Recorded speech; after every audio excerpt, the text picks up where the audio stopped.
Good morning, Your Excellencies, distinguished guests, ladies and gentlemen, and welcome to this Tea with Reason organized by the British Slovenian Chamber of Commerce and supported by our partner Nova KBM and the Slovenian Banking Association. It's great to see you in person, finally after a while, and I also welcome all those watching us online. Let me start by asking how many of you today drove here with your cars? Raise your hand. About half. So how many of you drove here with your electrical cars or electrical other vehicles? Just 1, 2, 3, 4. Not bad. And how many of you work for companies that have sustainability in your DNA from now on? Also about 1/3. Well, not bad at all. I'm asking these questions because today we're here to talk about climate change. And that is one of the fastest industries, clean growth is one of the fastest industries in the 21st century.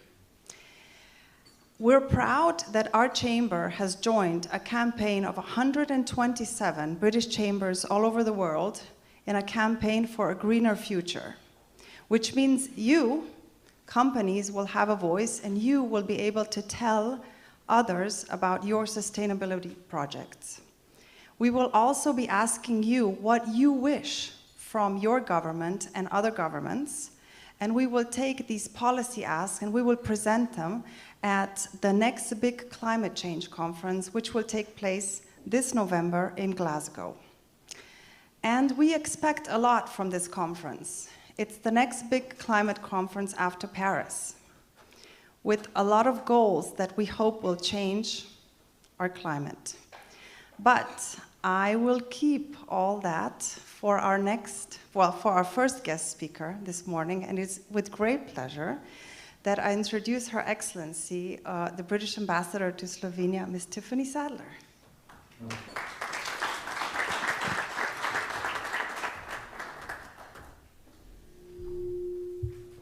Thank you, Barbara, for that fantastic introduction. I'm not sure I can top those questions to the audience, but thank you for inviting me today.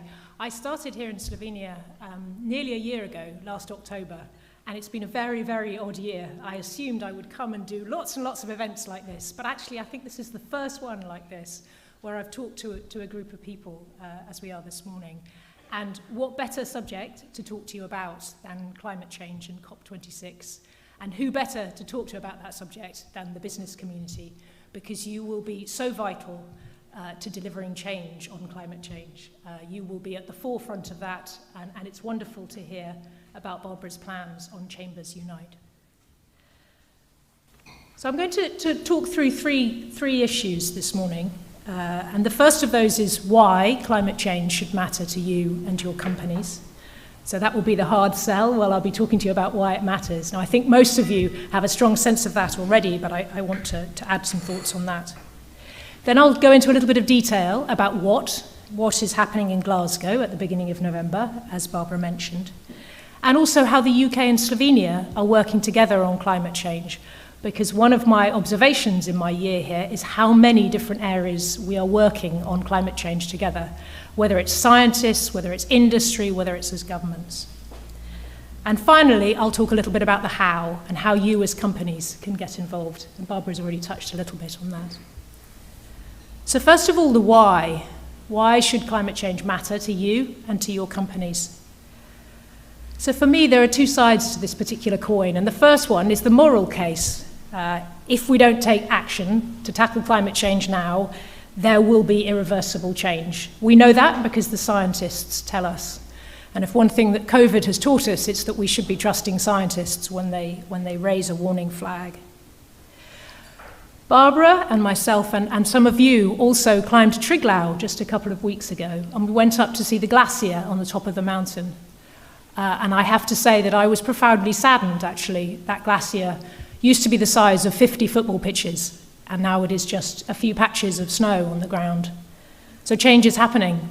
We've seen wildfires in California, down in Greece, just a few hundred miles away. The latest story I saw in the news this week, Lake Sirknitsa. I know it is a disappearing lake. I know it is meant to disappear, but this is the first time in 18 years that it has completely disappeared as a result of a lack of rainfall. This is climate change. This is change in weather patterns. And it's coming if we don't take action now. But the other side to the coin, and the perhaps more positive side to the coin, is that there's a real opportunity here. There's opportunity for you as businesses, for the UK, for Slovenia, to seize the economic opportunities here. As Barbara has already mentioned, clean technologies, this is the growth story now. This is where there's going to be new opportunities, where there's going to be new growth. And certainly the UK government is gripping that. Our Prime Minister has announced a 10-point plan for a green industrial revolution because we see this as a growth story. We see this as the way that the UK can develop, create new jobs, level up across the country. So we're grabbing that opportunity, and I would encourage you as companies to do the same. So a little bit now about what is happening in Glasgow and at COP26. So the first thing to say is that this is a huge meeting. There will be 30,000 people coming together in Glasgow. I think we, as the UK government, have indeed perhaps been slightly surprised at the way that the world wants to come together and tackle this issue. It is the biggest international summit that we in the UK have ever hosted. It is a big matter. But it won't just bring governments together, it's bringing business and civil society together so that we can all act on this crucial global issue. We'll be looking to drive action to reduce emissions. We'll be looking to mobilise finance, an issue of importance to many of you. We'll be looking to build resilience to the effects of climate change. Glaciers on Triglav are one thing, floods are another, wildfires are another. And we are the presidency of COP, so we'll be acting as an honest broker, and we'll be looking to bring people together. A number of people have mentioned to me already this morning, this needs to be done in a global way, and we stand ready to do that. A couple of the things that will be discussed as Glasgow are a little bit behind the scenes, the plumbing, if you like. So one of those is what's called the Paris Rulebook, and that is how emissions are counted. Now, Slovenia is EU presidency, as I'm sure everyone knows, and they have an absolutely crucial role. So we as the UK and Slovenia have been working very closely on this matter of plumbing, and we're delighted to be working very closely with the government on that. But it's not just about plumbing, it's about building momentum. And my Prime Minister, he has a skill, I think, for bringing things together in a way that is nicely memorable. So I want to share the way that he talks about this with you, which is to talk about coal, cash, cars, and trees. So let me touch on each of those first. So first, coal. This is about energy transition. This is an issue which I know is important here in Slovenia. We need energy, but we all know that coal is by far the dirtiest way of generating electricity. We need, as a world, as a planet, to phase it out completely and shift to cleaner forms of energy. The UK, from our side, we are seeking to lead by example on this, and we've committed to remove unabated coal from our energy mix by 2024. I hope very much that Slovenia can take similar steps on that. I know that coal is a topic, as it is everywhere, which brings political and economic sensitivities. I'm delighted that Deloitte, a British company, has been involved in advising the Slovenian government on that. And we stand ready as the UK to help on coal decommissioning. We have a lot of expertise in that area, and I would be delighted to see British coal decommissioning advisors and consultants here. And look, there are alternatives to coal. That's the positive side here. There's wind, there's solar, there's also nuclear. And the UK is very experienced in nuclear. Around 20% of our electricity currently comes from nuclear. That's enough to power 13.2 million homes, to give you a sense of the scale. We've said by 2050 that we want to expand nuclear. It will be a similar share of our energy mix, but we need to double the amount of electricity that we're producing by 2050. So that means a lot of new nuclear. We are building new nuclear, and we'd be delighted to get involved here with Slovenia on the nuclear development side. So that's coal. Cash. So if we want to realise the goals of Paris Agreement and meet global net zero, that requires a transformation. You all know that. You know that transformation is coming. Some of that is about public, government, giving money in developing countries to support climate change. But a lot of it is about private sector financial decisions. This is about every financial decision taking climate change into account, because that's what we need if we're going to mobilise the trillions of dollars that is needed. And again, there's a really active dialogue between us and Slovenia on green finance. You have the EU presidency. You're driving work on EU green bonds policy, and we're working with you on that. London has a huge commercial interest as a centre of finance. We have a great offer on green finance. We want to work with you. We want to work with you on the political side, on the commercial side, and bring that offer on green finance together. It's a really, really interesting area of development. Cars. Barbara asked you the question of how many of you had driven in zero-emission vehicles here today. So if we want to meet the goals of Paris, we need to ensure that all new cars and vans, I don't know how many of you came in a van this morning, but also vans, need to be zero emission by 2040 or earlier. Again, we as the UK are leading the way on this. That's not because we want to be nice. It's not because we want to be helpful. We see an economic opportunity here. The world is going in the direction of zero emission vehicles, and we want to be part of that story. I know the car industry is a huge part of the Slovenian economy, and so we want to work with you to transform your own car industry as well. The UK has lots of experience, for example, on charging points. This is going to be crucial. Having a zero-emission vehicle is no good if you can't charge it. Those of you who did drive here in zero-emission vehicles know that very well. So we want to work with you to develop that network as well. And lastly, trees. Coal, cash, cars, and trees. And trees matter. It's because protecting and restoring natural habitats and ecosystems is really important. I'm delighted that UK and Slovenia were both signatories last year of the UN Leaders' Pledge for Nature. That committed all countries to protecting at least 30% of their land by 2030, but Slovenia is way ahead of that. Slovenia is leading the way on this. You're one of the most forested countries in Europe. I've seen that myself. You stand on the top of Triglav, everything you can see is trees. But alongside protecting nature, and that story about protection and nurturing, I think it's very important that local economies also see economic benefits from that protection. And the good news here is that wood is one of the most sustainable building materials there is. This is an area where the UK is also keen to share our expertise and to work with Slovenia. So lastly, because you are all business representatives, how can you get involved in all of this agenda? So as Barbara's mentioned, there's the Chamber's work, and I'd encourage all of you to get really involved in that. Some of you may be going to Glasgow, but those of you that are not, there's plenty of advice and initiatives that you can get involved in. The first of those is signing up to Race to Zero, and this means for you as your company, setting net zero targets by 2050 at the latest, and also having a credible short-term action plan to get there. There's efficiency of energy as well. We've talked a little bit about how you generate energy in a cleaner way, but actually if you can cut the use of energy, that's one of the best things that you can do to help tackle climate change. So I'd encourage you all to look at the way that you use energy and whether you can reduce that. It saves money too, right? So that's a good thing. Clean transport. Barbara mentioned how people had got here today.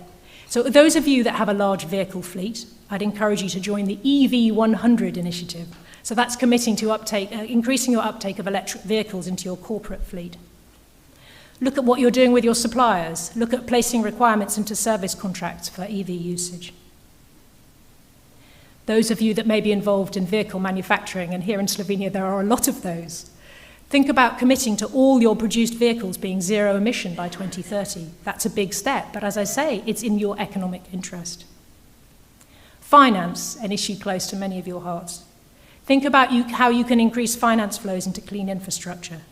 Think about your disclosure, what you do on disclosure, and perhaps being disclosures in line with the task force on climate-related financial disclosures. And lastly, nature and trees. Think about how you can look at your supply chains, perhaps, and think about how you can remove commodity-driven deforestation from that. Set public expectations on your suppliers and with your traders. Think about land restoration and forest protection and sustainable land management. So I've talked about why, I've talked about what, I've talked about how. This is such a big topic, and it is such an issue which is so close to all of our hearts that I thought I would quote a great British speaker, Winston Churchill, and leave 2 quotes of his with you as I finish.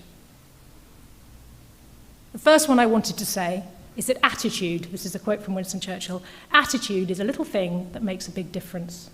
And for me, that's about how we tackle climate change. It's that attitude of seeking to make a difference and seeking to tackle climate change in all parts of our businesses. And lastly, another quote. It is not enough that we do our best. Sometimes we must do what is required. Let me leave you with that thought. Thank you.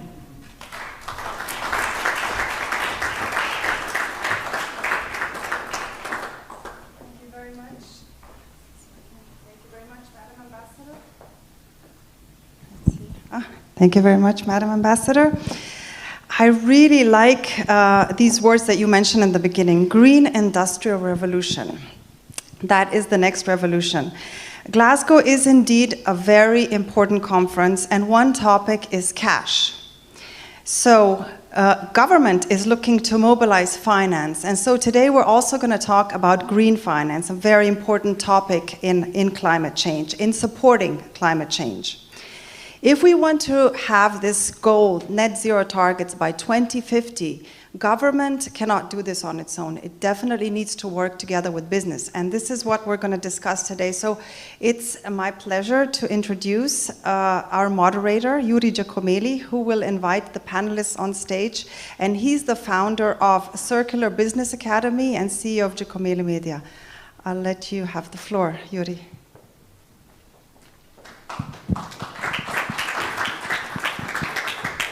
Thank you so much, Barbara. Barbara Uraniak, the Executive Director of the British Slovenian Chamber of Commerce. Ladies and gentlemen, it's such a pleasure. So I really wanted to raise up to the stage immediately to see you all after this long period when we've been meeting online. My memories go back to about a year ago where we could first meet Ambassador Sadler, and we actually started to prepare for Glasgow quite early. Thank you so much, Ambassador Sadler, for your really insightful introduction and for the challenges that you set to the business world related to the targets that we can set and contribute what is required, as you said, citing Winston Churchill. So thankfully, we've got some very interesting speakers today with us who definitely lead the way in terms of systemic change, in terms of best practices in banking and in the energy sector, and among us there are many more of you who I hope will join the debate. We are going to talk about finance. We're going to talk about transformational issues related to the green. But what is and getting on preparing for Glasgow, which is a little bit more than 1 month down the road. So, but all this takes me back, 1 year when we were, under the conditions of severe lockdown, discussing green finance for the first time at such a level in this circle. And I would like to remember, a quote from one of our speakers who, unfortunately, I've just learned has tragically passed away. So one more reason to recall this nobleman, Sir Roger Gifford, who was the chair of Green Finance Institute and a prominent banker, one of those people who have been involved early in designing the regulatory framework in finance at the global level. And he wanted to challenge us by saying, the new technologies are already out there, so investors are motivated to invest in the new technologies, in the new ventures. But it takes more to really, there is a good ground for the new market, but it takes more to design it and to really open it and make it accessible for many more. We've got these examples with us today, so I'll invite them to the stage, and very prominent testimonies, definitely. But before we go into this, we would like to show you a case study, basically. We'll show you a short video from one of our speakers who, unfortunately, due to still some difficulties in traveling, could not be here with us. Mr. Prashant Vais, who is Senior Policy Fellow of the Climate Bond Initiative, will present us with the initiative, which is an international investor-focused and non-profit organization working solely on mobilizing, a huge multi-trillion bond market for climate change solutions. So let's start with this. And I know that our speakers all have been involved, one way or another, and in a very straightforward way in green bonds. So I'm sure this is going to be the thread of the debate today. Could we have the video, please?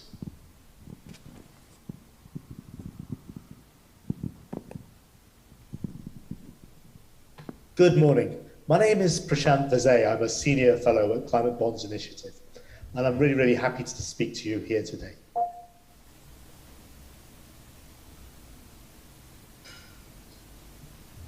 I'll tell you a little bit about Climate Bonds Initiative. So we're an investor-focused NGO with a mission to drive a trillion bond market for investments into climate risk solutions, covering both mitigation of climate risk and also adaptation and resilience. As an NGO, we have three main lines of business. Firstly, we've developed the well-known international standard, Climate Bond Standard, which identifies the uses of proceeds that can be used for Paris-aligned investments. And we run a certification system where we train up people to certify to this standard. Secondly, we have a policy team which helps develop policies internationally to help financial regulators, central banks, and finance ministries green their investment policies. And lastly, we keep track of all the various bonds and loans being made which are aligned to our standard and green bond standard more generally. What I wanted to do was spend a bit of time just talking about what we're trying to achieve out of the forthcoming conference in Glasgow, and particularly focus in on the objectives for private finance. So 4 of the particular objectives for the presidency which the UK holds is to improve the quality of reporting of climate investments and climate risks by the private sector, to make sure the financial industry is better able to manage climate risks. Ideally, we want to adapt policies so that returns from investing in green are enhanced and returns from investing in brown assets are reflecting of the risk and probably reduced. And largely, most importantly, we want to mobilize this $1 trillion of green capital. I'm going to spend a few minutes just talking about how the market has developed, and particularly how important the policy making is to drive this forward. What we're seeing is an exponential growth in the amount of green fixed income products that have been issued. So from something like $50 million US per year back just 2014, we've seen this grow to, we're expecting something like $1 trillion this year, and we've got over 1.7 trillion outstanding already.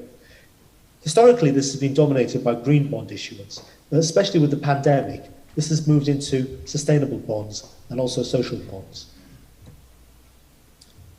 And this is a sort of global phenomenon. We can see a wide variety of countries around the world that are issuing green bonds. Some of them using our own climate bond standard, but many of them using regional standards as and when they're developed and set up by regulators. So as I'm sure many of you are aware, the EU has been developing its own taxonomy, and the regulation came into force a couple of years ago. With this slide, I'm just sort of identifying some of the kind of key changes that are coming under the EU's green finance strategy. Increasingly over time, banks, financial institutions more generally, and large corporates are expected to use the EU taxonomy and set out and describe how much of their assets and how much of their loans are actually complying with the EU taxonomy. So what we're expecting next year is that each institution will decide whether or not it's eligible to be covered. In 2023, we're expecting all the large non-financial corporates to start reporting on how much green loans and green bonds they're issuing. In 2024, once banks have this information, we'll expect them to start looking at their portfolios to see how much of them is aligned with the green taxonomy. And by 2025, these will be included at sort of a global level in the KPIs of the financial sector. Some of the kind of KPIs for banks are looking at some of the kind of key ratios that they have to report to the regulator anyway. So for instance, how much of their balance sheet is in green assets, how much new green assets in terms of loan flows are arising, how much of their off-balance sheet assets are green. So these are the kind of things that banks are increasingly going to be expected to report to and become aware of. One of the particular important ones is really understanding in your portfolios, in your balance sheet, how much of this is actually aligned to the EU taxonomy. And this is not just looking at the new loans, but also looking backwards at your stock of all the various balance sheet items, the loans you're making, the green mortgages you're making, or the non-green mortgages. Everything has been covered. And at the moment, there's no specific reference to the sovereign issuance. So if your balance sheet has things like corporate, sort of government bonds, at the moment we're not expecting those to be identified. Everything else other than that.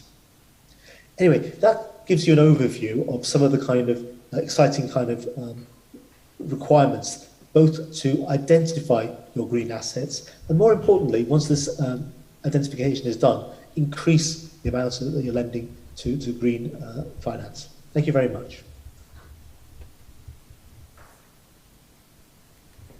Thank you. Thank you very much. Of course, you can applaud. I mean, even though it was not live, you can pay an applause to Mr. Weiss, and who shared with us some interesting insights. So we're now going to elaborate the topic with our prominent speakers, and I would like to invite them all to the stage now, starting with Mrs. Stanislava Zadravecka-Prirolo, who is the CEO of the Slovenian Banking Association. Welcome. Good morning. Mr. John Denhoff, President and the CEO of Nova KBM. Welcome, Mr. Denhoff. Mr. Sibyl Svilan, who is the CEO of the Slovenian systemic bank, SID Banka, as we know. Welcome, Mr. Svilan. And the CEO of GENI, Mr. Robert Golob.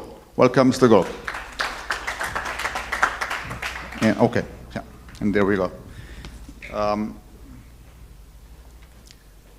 Certainly, we are going to start from the system onwards, right? So inevitably, we would like to, first inquire into the situation with Mrs. Zadravecka-Prirolo.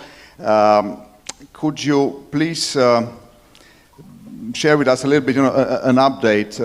The European Central Bank, the EBA, and the European Commission at large have been leading a challenging transition in the EU, and as we have heard in the introductory speech, the UK has been just as ambitious, maybe more. I don't know. At the beginning of this year, the United States is back on the stage, has joined back to the Paris Agreement. Barbara said at the beginning, this is the next big conference after Paris, but actually Paris was COP21. Glasgow is COP26, so there have been some missing opportunities in between. So how do you see, related to the banking world, what are the upcoming milestones for us now that we have the EU taxonomy in place, as we have also heard this morning? We see that there's a clear timeline, that requires, at least in terms of reporting, some new elements to be added on and upon which we will build. So could you give us a short overview of where we stand right now, please? Thank you very much. Good morning to everybody. It's really a pleasure to be here in person, not from distance. Thank you also for inviting Banking Association of Slovenia to this event because first of all we are extremely committed to the green, sustainable, social, responsible goals of agenda of the European Union and hopefully the whole world, as well as Great Britain as our closest neighbor in the global environment. And this has been reflected in the activities of the Slovenian banking sector, not only words but also actions. Before I go to the overall agenda on regulation and other stimulus that is forthcoming in EU and as mentioned also hopefully globally, I would just like to take 2 minutes to mention that Slovenian banking sector was very early deciding to step into the goals of supporting with financing the sustainable, green and also socially responsible. That was reflected not only in joining the Paris Agreement targets, but also in producing own commitments quite early comparing to many other banking systems in the strategic level. As well as there afterwards in the banking products, while the regulation was still not making distinction and therefore the sector really put a special emphasis into supporting that through the banking products and not only on the strategic level. Now, it is clear that the financing required and calculated estimates tell us that there are trillions of financing gap or needs that should be on the global and also European level provided by the private sector and in financing the transition and the growth recovery after also the COVID. That also gave some impetus and stimulus to speed up the green targets that were already before in the agenda of Europe and also globally. And still, regardless that the importance of the capital markets in financing these goals is growing, as we have seen, green bonds as a capital market instrument is growing rapidly, but nevertheless, at least in Europe, presenting still minor share of the financing. So the weight and opportunity of the financing this transition and transformation, economic transformation, lies in Europe on the banking sector. Therefore, the milestones in adopted and in the process of adoption in the European Union regulatory context is extremely important to support the capacity of financing of the banking sector in a way that there would be benefits, financial also, fed by the real sector, by the companies that are to invest into this transformation really huge amounts if we would wish to altogether accomplish the goals of zero emission and ecologically neutral environment in Europe, and hopefully also other global partners will join this, maybe in Glasgow, this commitment by the targeted 2050. The regulation that is in place already was also mentioned already today, and is the one that stimulates stimulates lending into sustainable and green projects through reporting and disclosure requirements. So this is in place. First reporting has to start actually in June next year. So this is here. And but on the other hand, well, the taxonomy that has one piece of the real important elements that refer to in place that refer to not very detailed yet, but relatively detailed indicators based on which we would, based on which we could. Thank you very much, and sorry for that. Based on which the banking sector could actually evaluate the level of transition or the level of sustainability of investment in, especially now, energy and coal sector. So how banks will evaluate the level of green transition with individual clients, right? Yes, absolutely. And this puts opportunities and challenges on a banking sector. This will affect the whole business of the banking sector from strategic point of view, governance, and also the whole process of lending, and not only origination, but also, you know, monitoring the whole process to the end, which is already now the case, obviously, but nevertheless monitoring the indicators that reflect or show the level of transition and the greenness of the investment, which means that the whole risk management of the sector will have to be completely, in a way, reinvented with these new elements. But that means also that companies will have to as well monitor their processes in investments in the way that they will be able to provide this data. So this is very important piece of regulation that is partially in place, and it's further on to develop for other areas of sustainable financing projects, but on as well one important piece of regulation. I mean, there are many technical standards also under preparation, but the very important piece of regulation that is forthcoming is the CRR, the Capital Regulation and Directive, that should also make a difference, allowing banks to import into the pricing these differences that are so important for our future living on this earth,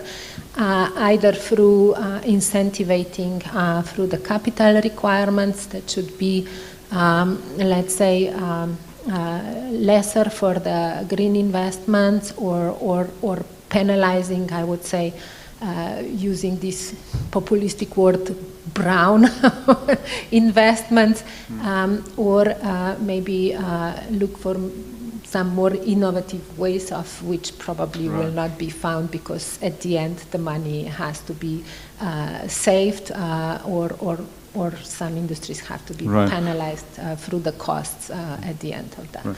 So we've got the taxonomy, which is here, which is being enacted, and on one hand, the regulatory framework is also rolling on in the banking sector. Beforehand, we've seen that this also impacts, of course, the bond market and how it is being transformed.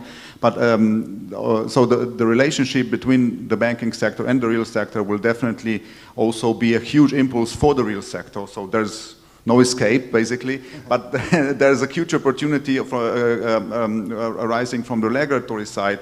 Just to mention, and you actually pointed at the fact that these things are coming through the European Green Deal, recovery and resilience plans, and moreover through the new industrial policy of the EU and the Circular Economy Action Plan, and there's more to that, of course.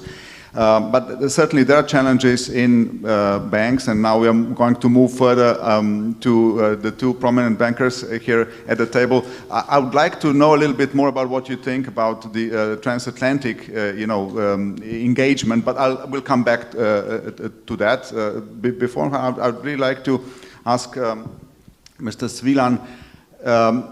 Mrs. Zdravecka-Prirolo has pointed out that some of the key challenges that banks are facing, and SID Banka has a very special mandate in the Slovenian economy and the banking sector as such, being the development bank, and it's also been the leader in the green transition. A lot of what we've heard is already in place at your bank. Is that so? Including the green bond, which was issued in 2018 already by your bank. Could you please summarize a little bit your early experience with, particularly in the field of risk management? We've been through reporting. Let's move on now to risk management, and then we will also tackle returns and mobilization, following the scheme of Mr. Weiss this morning.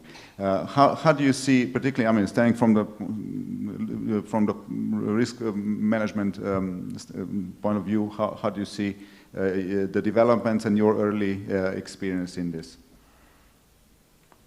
Good morning.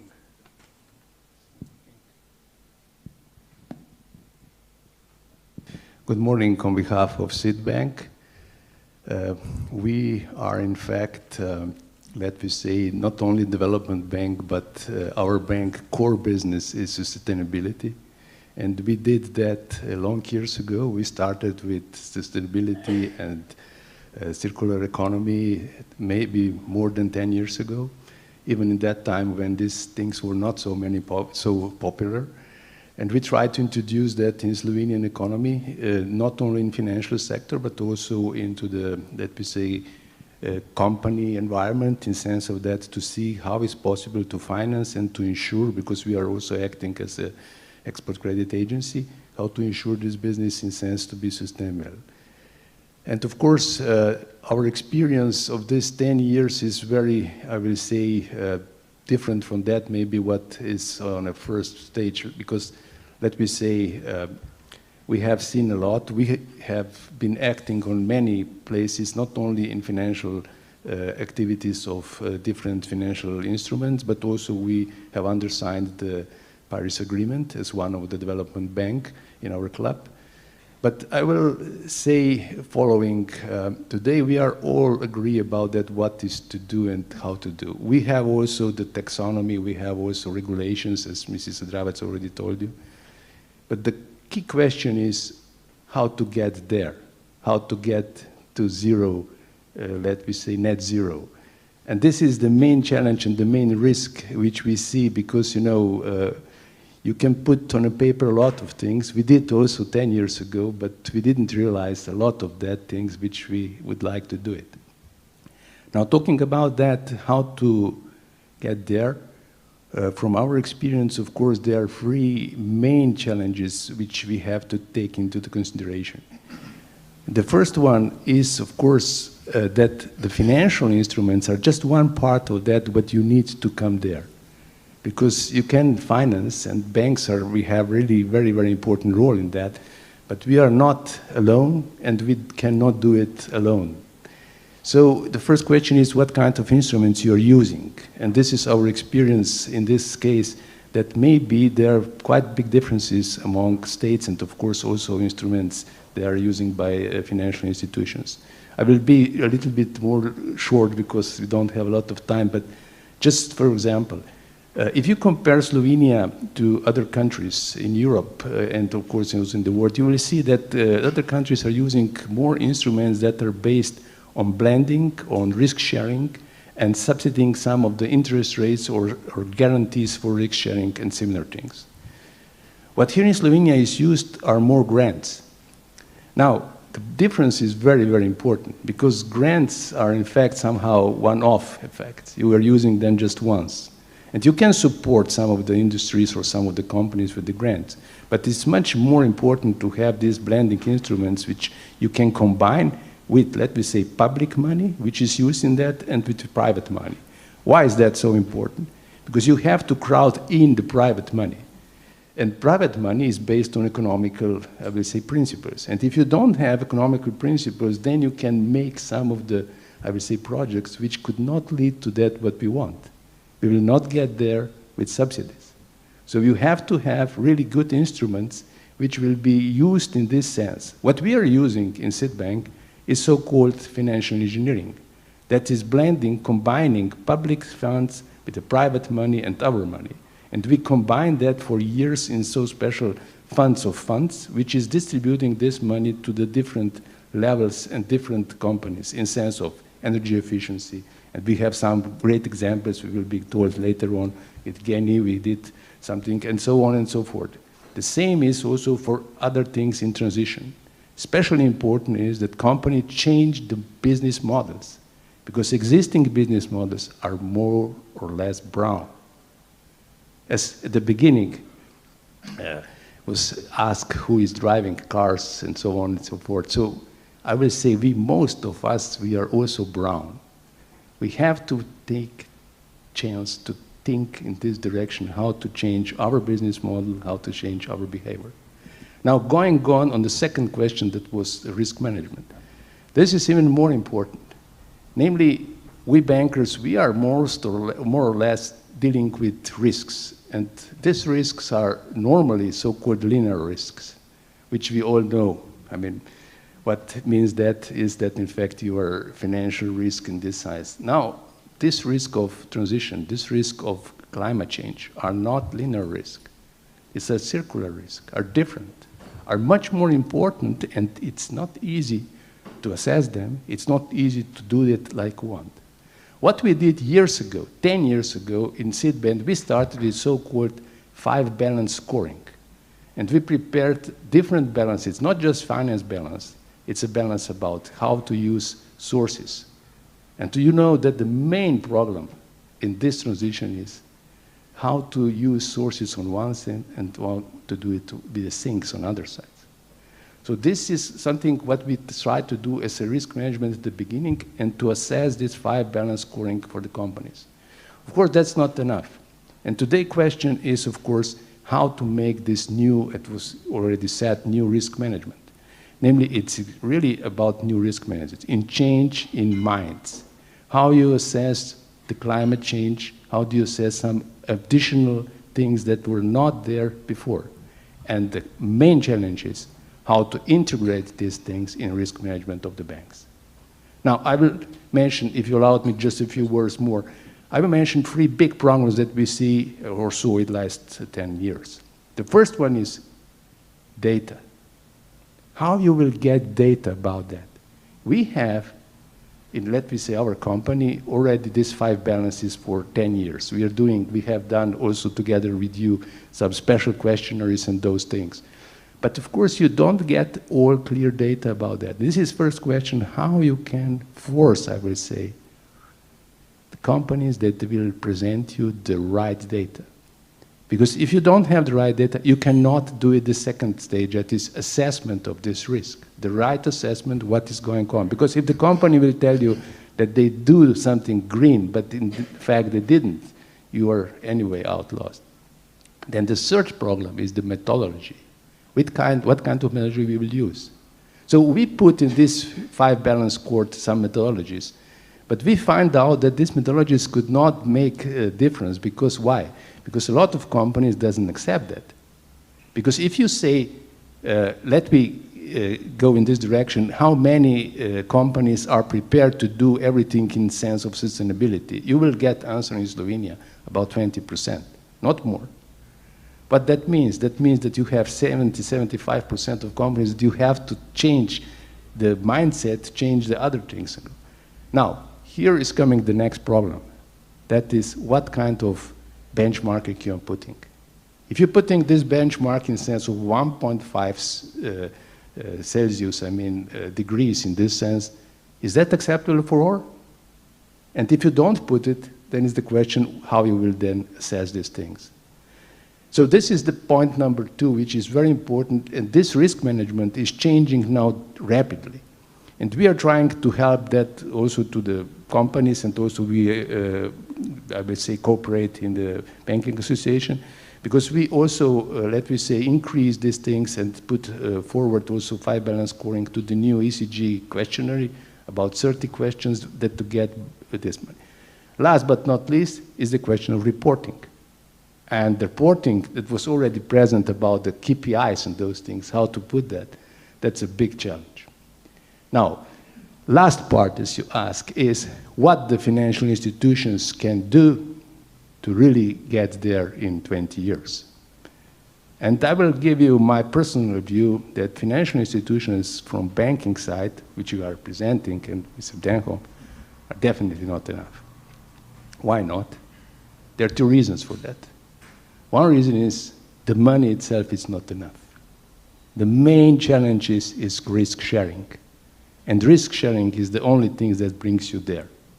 Now, why is that problem for the banks? We have capital requirements. We all know in the banks that capital requirements are very strict. If you want to take more risk, you cannot be on the safe side on capital requirements. That means that the banks, although we have a lot of money, cannot be, let me say, the main driver in all the things to do it. We can do issuing the bonds, as we did as Seed Bank. We are the first bank in this region to issue green bonds. I can say something about that later on if it's interesting.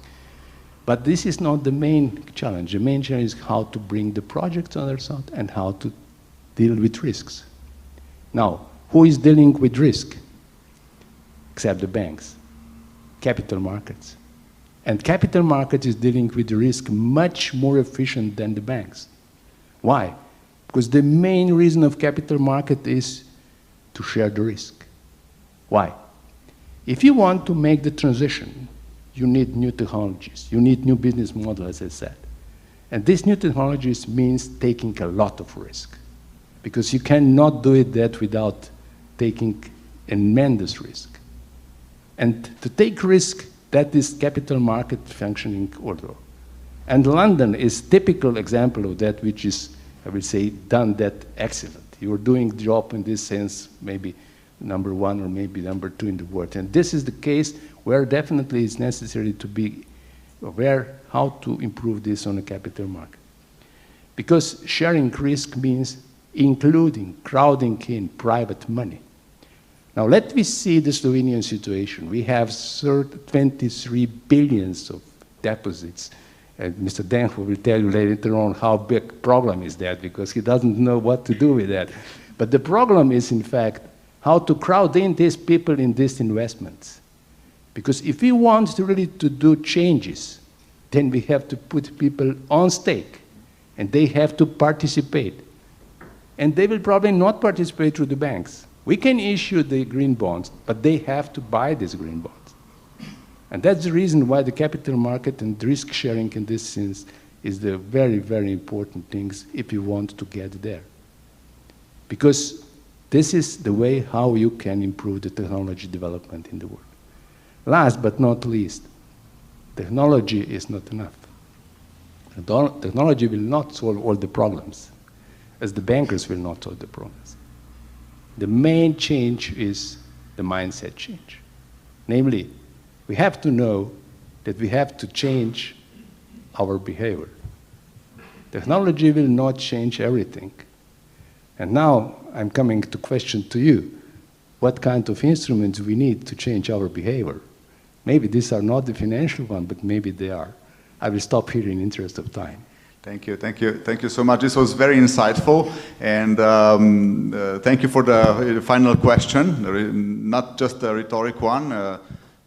We have heard that sometimes we have to do what is required, right? So it was really insightful. You also provided not just some clear best practice from your bank in the risk management, But you also gave a significant insight into the mobilization. I think we have heard that we can share risk in many ways. First of all, blending instruments in a sensible way really is a platform for good policy making and involvement of different components of financial and financial real sector and policy making bodies in a more narrow sense.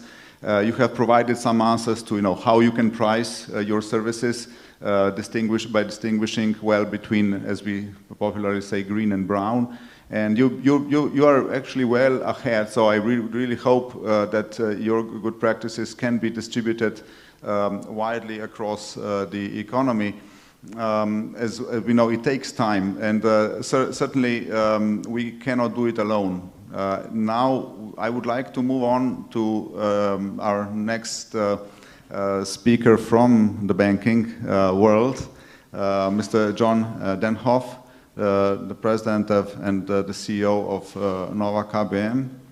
It has been a run. So if I remember well, you acquired the bank in Maribor in 2016, 2 years before Mr. Svilan and the SID Banka issued the first green bond in Slovenia. And this is basically 5 good years, perhaps.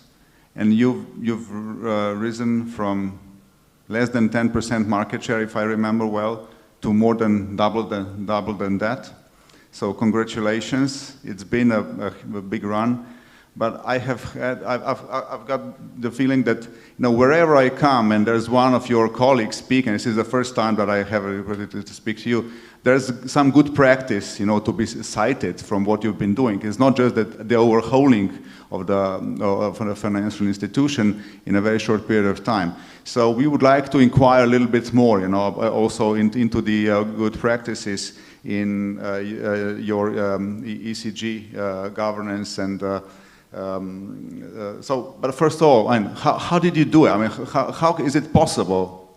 5 years, and you're more or less the leading institution. Is there a formula? That's probably a longer story than I have time for. But the fact is, we are quite used to transformation and to driving change. And so now that I think the bank will be changing hands once the regulators have given approval, we as a board are now focusing on the journey ahead. And as Tiffany said earlier, in the words of Winston Churchill, it's not really enough to do your best, but to do what's required. I would even say now you have to do more than is required, because there's nothing required in terms of regulation or laws yet. But it will come. And I think the ecosystem is very strongly getting orchestrated for what will be a fundamental change, for sure, across all banks and eventually across all the clients and all the sectors that we touch. So it might be worth to hear a little bit of how we're initiating the change. Yes.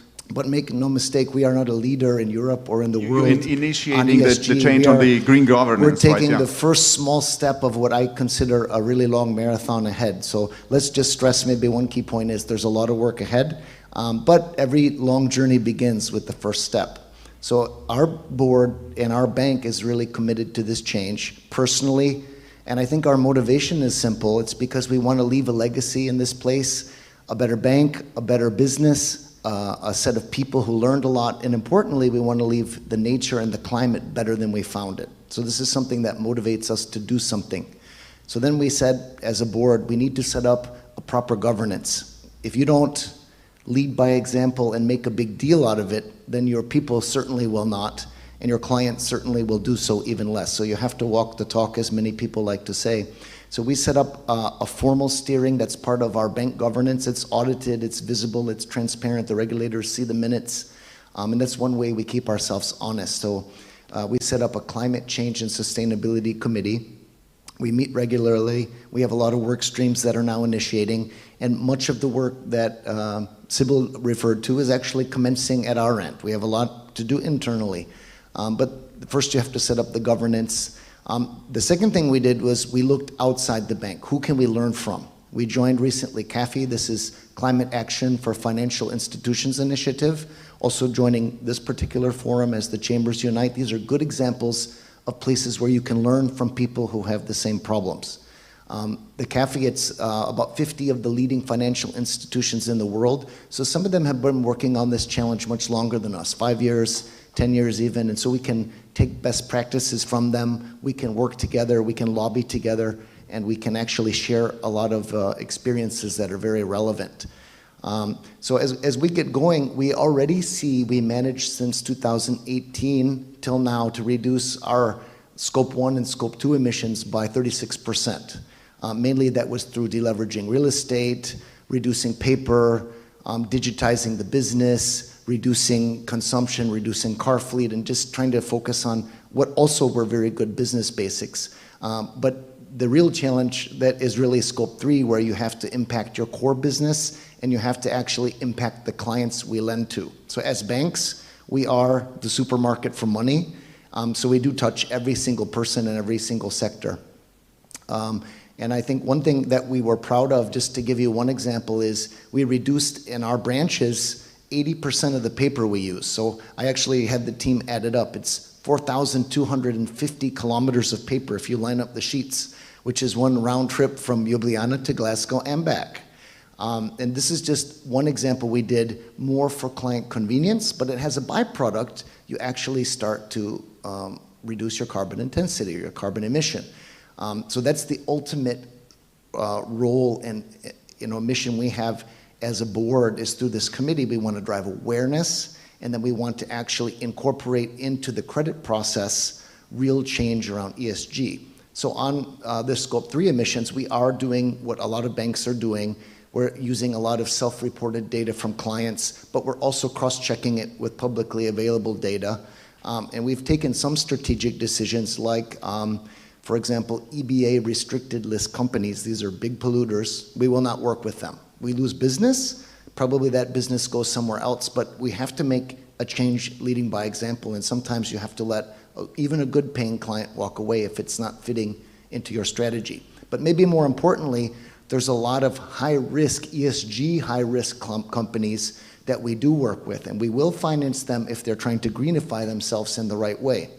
So this is a lot about what's their strategy, how are they seeking to improve their carbon emission footprint, and so on. So this is the type of thing we're doing in our lending policy, which is becoming very important. If you think about retail clients, we're also working on some things that I think will be the norm in a year or two for most banks. One is, if you look at the segment of clients, there's always two. There's the have money segment, and then there's the needs money segment.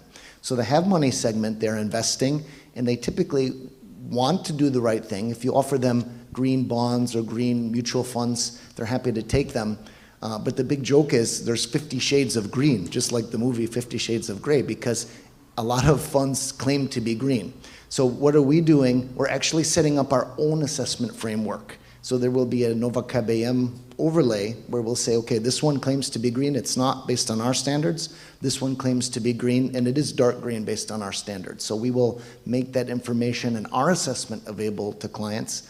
And the same for retail loans. For example, clients who want to take a mortgage, they have a lot of options how to build a new house. They can be eco-friendly, energy efficient or not. So we will basically start to discriminate our pricing on loans against polluters, and we will encourage eco-friendly types of development. So these examples, I think, are norms of what will come to the entire sector, and these are things we're working on getting ready for next year launch.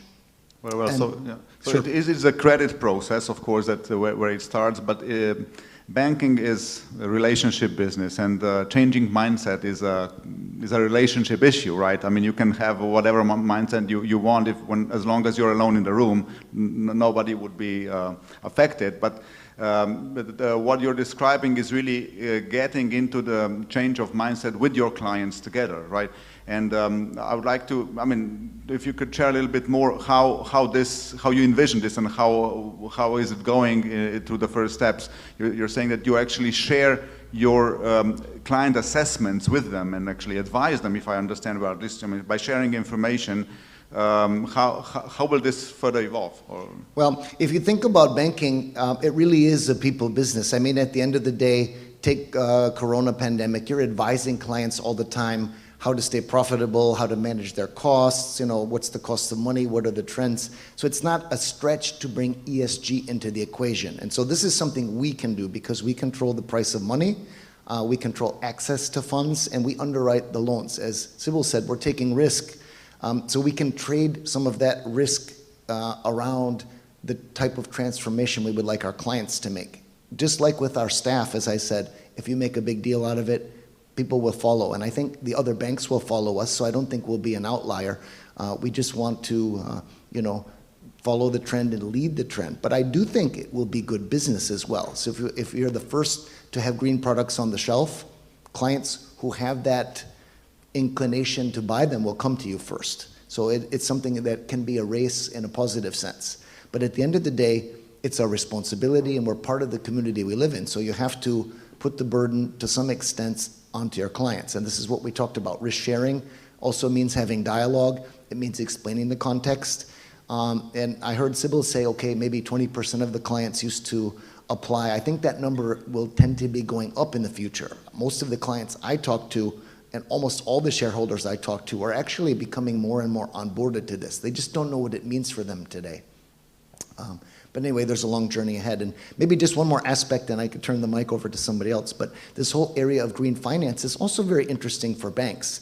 One thing that we do, for example, working with Sydbank, is we borrow long-term money. And some of the things we do is we have requirements to make sure that money is redeployed into eco-friendly projects. So we have about 86 projects running just from the loans we take from Sydbank, which is about 50 million, and it's an ever-growing number. But the same thing applies to our capital raising activities. We had a Tier 2 issuance back in 2019. We had a more recent one where we're doing an S&P issuance right now, and we're requiring that more and more of these redeployments are also eco-friendly, energy-efficient type of investments. It might be real estate with proper energy consumption and setup, or it might be other projects. But these types of things are interesting ways that banks can, if you have this policy, you have this mindset, you can lead by example. Excellent. As a seasoned transformation manager, and of course, Mr. Golob is also a successful transformation management. So I'm taking it from you, and then of course I'll try to inquire into Mr. Golob's practices as well. You mentioned that you started from the governance, and there's this climate change and sustainability committee in your bank. Could you explain a little bit, how it works? It seems like a horizontal body, quite engaging internally. But is it? What about? Well, there's an old joke. Yeah, there's an old joke that says, if you don't know what to do, set up a committee. But this is not what I'm saying. I'm saying just the opposite. You have to yourself put time and skin in the game. So our committee is comprised of all of our board members. All of us have a role in the climate change and sustainability agenda. So it doesn't really mean a lot just meeting and having coffee and talking about it unless you're coming out with concrete action plans. That means dedicating resources, that means dedicating your personal time, and that means following up that all the initiatives are progressing. And here, I think, as we heard from Stanislava at Bank of Slovenia, the Association of Banks, ECB, are all starting to orchestrate together. For example, banks recently did a self-assessment. We assessed ourselves as rather weak in the ESG agenda. But the point is there's a lot to do, and we know what to do. So we're getting a sense of what will come in fashion, what will be required by the regulators down the road, and we're orchestrating ourselves to just be ready for it. So it's the same skill as transforming the bank business model. You need clear vision, you need inspiration, and you need action planning. And then you follow up and you have metrics like crazy. It's very simple. Thank you. Thank you very much, Mr. Golob. Finally, we are coming to the real sector. And we know you as a sharp transformation manager and also a sharp protagonist of in the business environment as such. So I would like to start by inquiring into your thoughts about where we stand right now, Slovenia and the European Union at large, but particularly the Slovenian environment through your clients, through your experience. Where do we stand now, and what may be the next turning points on our journey, please? How much time do we have? You've got some. Okay, there's 3 minutes and a half, and then we'll see whether you get some extension, please. Okay, plenty of road ahead. But being inspired by what Madam Ambassador was saying, I will try to borrow some of the ideas. Attitude and requirement, I will talk about attitude only. Requirements do not apply to Geni. We don't need them. So it's all about attitude, first. Second, I was inspired about those 4 C's. I will come up with 3 C's of my own. First one is the company within. Second one is the cash, obviously, investments. And the third one is customers, clients, whatever you might call them. I could rephrase it in 3 P's: people, policy internally, and partners, but it's the same story all over again. I'll start with the first one, people, the company. Yes, whatever John was trying to tell you, he is more than right. You need to start from within. Within means it starts at the top, and everyone needs to get involved within the company. There is a variety of measures you can implement, but you need to take them all. And if that means that you need to grow your own food, because some employees want to have their own garden, go ahead, do it. It works. If you want to do the recycling, the waste recycling within the company, do it. If you're going to go, just energy efficiency, do it. At the end of the day, it all pays off. And if you want to win the war for the talent, do it. Because especially young people, they want to know why they come to work. And they want to make the world a better place. Much more than we, older ones. But they really want to see the meaning of their work. Second one is the cash. You need to engage fully whatever money you put in anything. Is it R&D? Is it automation? Is it investment? It's all either digital or green. Why I say either? Because they support each other. Whatever is digital, it can become green anytime. And whatever is green needs to go digital in order to be efficient.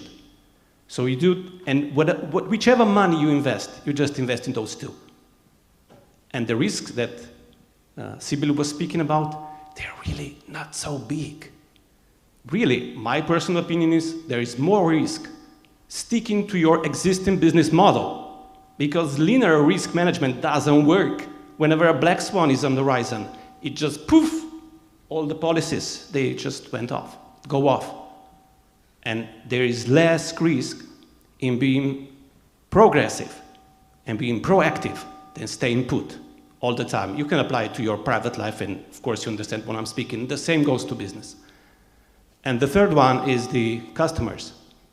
Once you get your employees behind you and you start investing your money in your products that are green, it's so much easier to really address the future needs of your customers. So instead of, swimming in the red ocean with all the other sharks, I will not even say you find a blue ocean. No, you find a green one. And that's the one beyond the horizon where the sun is shining all the time, and it's so much fun. And you can see that I'm having fun. And at my company, we're having time of our life because we are proud of what we do, and we're doing the best of all time in terms of financial returns. So it goes together. You can have fun, you can be proud of what you do, and you can earn lots of cash. And you invest it further, you make it more. So it actually works. There is absolutely no need to stick to your zone of comfort. It's to your own detriment if you stick to it. Go ahead, go green. Buy a new electric car. It's really fun to drive, believe me. Very well. Very well. So good reference to encouragement to abandon, the fear for embracing circle risks or green risks, as you want to call it, and really, becoming more aware of that we are in a risky position if we don't do that. How do you see, through your clients and through your transformational projects, what is your largest challenge in your sector that you are engaged right now? In Green Ocean, there is no challenge, it's only opportunities. Opportunity. I like the word problem when I talk about it. You know, I want, but you choose between these three words. So what is the best thing that you are doing now? Okay, so you're asking me about our new projects in terms of customer projects? Yes, yes, yes. Okay, I think that the next big thing in Slovenia in energy markets next year is going to be community solar. Yes. That's how you mobilize and crowd the people's money, and that's how you make a real, impact in terms of big impact. Because if you want to go solar on a nation scale, then just do it individual household solar top installations. It's not good enough. You need to go bigger, and the solar community is the answer to go bigger. Not utility scale, but that's because in utility scale you cannot crowd the people's money, and you cannot really engage your customers in the proper way. Great. But community, yep. So you are into mobilization, right? Wait for a month or two and you'll know more about it. Okay, so you are announcing your new project that will touch ground in a month time? No, that's too ambitious. Maybe like in 5 weeks. Okay, okay. I think Mr. Svilan would like to join in, and please. Yeah, well, if you allowed me, I agree with you. I mean, linear risks are really problematic, and I agree completely that we are down to the tubes when we are just following that. The best example, I think, is, I would say, to talk not just about Slovenia, Pacific Gas and Electric Company, as you know, in California, and get bust because of this linear risk, because they didn't take in consideration the circular risk. But I would like to stress two things. I mean, according to our experience, because what we are doing, as you probably know, I mean, we are lending money to the banks, as John already told you, and trying to introduce there this green and other things that should go to the companies in the end. And we are doing also direct lending to the companies, which we are trying to, not only in research and development, but also changing business model and, of course, energy efficiency and everything. And that can be done through different instruments, including the green bonds, which we have issued 2018, and we have there, let me say, 70 million probably, the only green bonds in this sense to get to the green projects. But the problems which we can see, and which are, in fact, the risk that we are facing is so-called trade-offs. Trade-offs between, let me say, black or brown and green on the other side. Because you cannot reach that, I mean, I will not talk about the energy sector, I'm not expert in this one, maybe you can see that differently, but when I'm talking about the classical sectors that we are financing, there this trade-off is not so easy. Even in energy it's not easy, because you can do solar wind energy, but on the other side you have in Slovenia as example TESH. I mean, you can coal industry, what you will do that. So this trade-offs is very, very, very important. Now, from our point of view, when we see the company which has, let me say, let me talk about the automobile industry. It was also mentioned by the excellence in sense of that what we will do, namely let it go on a big scale. Let me take Volkswagen as the #1 in the world, and let me take Tesla on the other side. The trade-off in Volkswagen is much bigger in sense of downside risk than in Tesla. Tesla started, and he did their own car, very good, everything is perfect, go on, let me say. But what the Volkswagen has to do is, they have their classical factory with 100,000 employees who are experts in this field. Now the question is this transformation. How will transform this factory to the electric factory or other factory you will need it? The same problem is on a micro level. In, let me say, Slovenia in sense of companies. Because you have to find a way how to finance this thing, this transition, how to come from existing business model to the new one. Now, here there are a lot of obstacles. One of those is, of course, the price and the cost of this. There are also other ones which are concerning very much companies regarding the regulations. Let me take another example like CO2 tax, which we are all talking in Europe. What that means for the company. If you are importer and you will have CO tax on that what you import, or you will not be able to offset that, your business could be ruined. So we see that in this sense, when we are doing this, I would say financing and insuring, that are of course very, very, very important things to see what kind of trade-offs you can finance, how to do it. And of course, there are new industries, they have possibility to do that from the pickup, I mean from the scratch, and there is no problem. But most of industries have to make this transition. And in this transition, we see that this is the way how we can really come there step by step, assessing the risks. And of course, what we do is, of course, we are not only assessing the risks in sense of that the company, they're bringing all the things, but we can also assess those things which are coming in the future and what we can use as probably the best way of sharing this risk. And we advise to the company what to do, but sometimes the owners have different view. And we believe that only in cooperation with that, we have to be prepared to do it. Because if you set the targets that are too sharp for companies, they will never come there. It will never come there because they cannot fulfill it in this particular moment. So I'm sure that we have to take in consideration also these existing risks which are coming from the present situation. Thank you so much. A very good insight. So, in helping companies transit, collaboration is key, but there is also another aspect that is decisive in many sectors, an active role of the regulator that can kind of lead as well in this transition. So I tend to ask Mr. Glob how he sees the role of the regulator in his sector. But before that, I would like to invite you to ask questions as well. Please, ladies and gentlemen, I'm sure there are some questions from the audience. You're most welcome to raise it. It's very simple. You raise your hand, somebody will bring you a microphone, and you know the world will be yours. Are there any questions? Please. Yes. Please.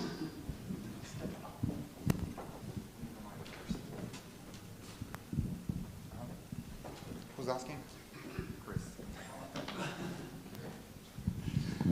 Hi, Chris Werry, Radio Slovenia International. It's obvious to me some of the answers lie on that panel. I mean, the energy from Robert is just like, wow, I believe every word and it's amazing. And he needs to speak to the whole of Slovenia because it seems that that kind of energy is what we need. How do we get mindset changes? Mrs. Minion asked. And I think the answer is we've got to start telling the real people the truth. And I'm sorry, Barbara, you're going to hate me for this one. If I go back about 18 months, the real truth of electric cars were they would be more polluting than me driving my diesel car for 10 years unless the batteries last longer than 10 years. So what we have to do, surely, to get the public on the banking side, you guys have to be the gatekeeper. You're going to have to work out what the truth is. And the public need to know the truth too. And it's really difficult to persuade people to be engaged in the green issue. 16 years ago, I built a house here. I tried to do it without concrete and without plastic, and without using energy sources that would cause an issue. Now, at that time, I went down the route of Toplotno-Chapalko, but I built a house that was so eco-friendly in terms of not wasting energy that that was a terrible waste of money, and I should have gone to electric. I need an independent person to talk to, not the one who's selling me the technology, but somebody I can come to find the real truth. Thank you very much. We've had some answers to that, through reporting, but definitely it's more than just dry reporting. It's also the narrative, the mobilization. Who would like to address that? Maybe, I mean, you, the two of you decide. Ladies first. Thank you very much. I think that was a very important point that was raised, and it is critical to provide support to the change, being attitude, but also financial. And that's why this taxonomy is extremely important. It's a first step. It is of crucial importance that taxonomy provides scientific data on how to measure actually the effects on the environment in different sectors of the economy, and not just taking into account elements in the part of the chain, but the whole, from origins onwards that you mentioned. And this is something that far exceeds the capacity of the banking sector. And if we do not, banking sector is not there to be a scientific leader in all the economic the arbiter sectors. of the scientific truth, yes. It's absolutely to be able to measure, monitor, evaluate, but there's no capacity of technicians in the banking sector that would fulfill this. And that's why this taxonomy, again, is of such an importance to do it right, and not only do it in Europe, but do it globally right. Because we come from understanding and truthful presentation of the facts, scientific facts, then also to the financing, assuring that there will be a balance with incentives also through capital, because some projects may be yielding high yield environmentally, some may not be yielding, and there we need other type of instruments to support this shift across the different branches. Now we've got first one. I would like to go back to the need for joining forces. Yeah, so here we are coming back to Glasgow, right? And not just that, it was also mentioned by Svilan and by Mr. Svilan and Mr. Denhoff that here we need to work together with companies, with the science, with regulators, all together. One sector itself will definitely be able to cope with the if we wish to have really results, truthful results, as it was. Very well. mentioned. Mr. Denhoff, then Mr. Golob, maybe also from the side point of regulation, active regulation, and telling the truth. And there's one more question that we can take if we are really, good in time, and then I think Barbara will tell me that will be it. So please prepare the last question. Mr. Denhoff. No, I think the question about what is black and white, what is more or less polluting, when the clients start to ask that, that's the point when the scales will tip. Right now, the taxonomy is not ready. So the banks were faced with a simple decision. Do you wait for it, which you could easily do what's required, wait a year, probably 2 years, or you just start anyway with your own frameworks. And this is what we're trying to do, is lead by example, even though we know a lot of the work we're putting into these characterizations and these trackings will be thrown away. But it's still 2 steps forward, 1 step back. You're still 1 step ahead. So I think the faster we get to that regulated taxonomy, it'll probably never be black and white. Life's just a little bit personal. Life's never completely absent of being subjective, but I think we can get to 2 or 3 shades of green, and that will be good enough. Thanks. Robert? Yeah, it's both regulators and policymakers. They need to obviously make a stand and take a stance. The one thing, and I'll try to make it as blunt as possible, punish the polluters and support those who are not, whichever shade do they take. So this is the first rule. It's simple and it works. It will work, hopefully. It's not there yet. It doesn't matter whether the polluter is outside the EU or your own country, just punish him. Find a way to punish him. Second, that way you level the field. Market, obviously. The second one is, and I know it was already mentioned before, is the data. So the regulator and the policymakers, they do have the power to establish a framework how to get access to the data, which is there, but perhaps not collected, perhaps not stored, but it's there. And how to get that data accessible to those entrepreneurs who have the business models, green business model, how to use that data to improve our lives. That is not the case at the moment. But these two things. So first is just support the investment in green, and second, enable the data from the customers.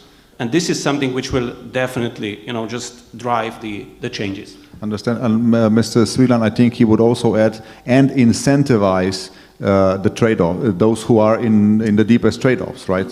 For taking it from last time. I'll give you the word, Mr. Svilan. Just a small remark. Yeah. It's a Slovenian way to say we will support everyone and each one. It doesn't work that way. Sorry. No. So the trade-offs, I hate trade-offs. I say support those who are faster, who are braver, and who have a record of being more successful. In that way, that's how the civilization really progress. It's not by supporting those who just want to stand still and don't want to come out of their zone of comfort. That's not the progress. Thank you. Thank you. The last question. Is there the last question? There's the last call. Is there a last question? Mr. Svilan wanted to add something, please. Thank you. I think this question, the only one, is really the tough one. I have to say that we are considering this question for years in Swedbank. And personally, I'm also not very, I will say, optimistic. Namely, why? There are possibilities, like Mr. Glob said, and to support somebody, they are just, let me say, positive oriented, no. But today, ECG and everything what we are talking is very popular. We are all very kind of this and very keen of this, and let me say we are optimistic. But there is the real truth that there is not possible to support all. In this transition, that must be decided who will be not supported. It must be decided about, let me say, what is the price of CO2? Namely, why we are using CO2, let me say, industries and all the habits today so easily. Why? Because it's so cheap, because it's so easy to do it. Now, it is a big decision. I think it's one of the main topics in Glasgow. What to do with the price of CO2? Increasing this price means a big, big challenge for some part of industries. It means to say somebody no. It means to say new generations, you will not do the same like we did. You cannot use CO2 like we did. And this is the question about the true, I think, that you asked. And this is something which we have to bear in mind all the time we are talking about that. Because climate change, ECG, sustainability, this is not just PR. It's not just to bring the customers to do the things better. It is like John said, we have to talk with them, we have to make common methodologies, we have to make collaboration how to do it.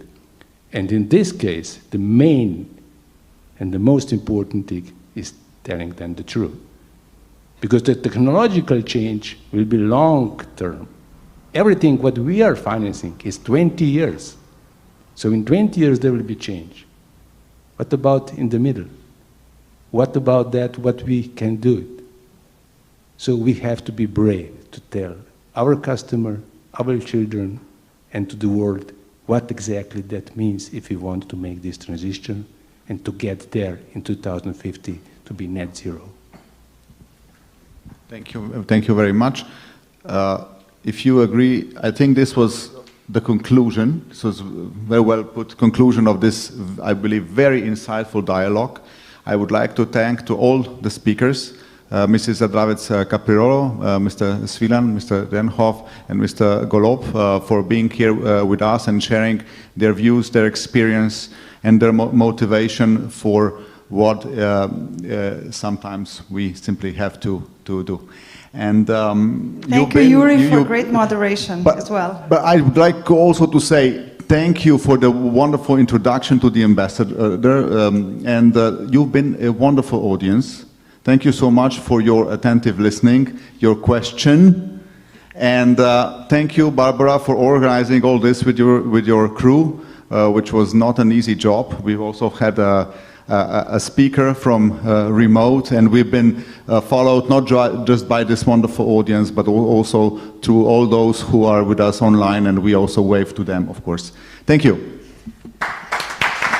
Before we go, thank you very much to the panelists, and Yuri, just a few points of conclusion. So, the green industrial revolution has started, but we heard today, we are still brown, and we need a change of mindset and a change of attitude. And let's be positive. Let's look for the green ocean, not the blue. I invite you again to join our initiative for a greener future with all the other British chambers in the world. Let your voice be heard, and you can be a role model also for other companies in the race to zero. Thank you very much for coming.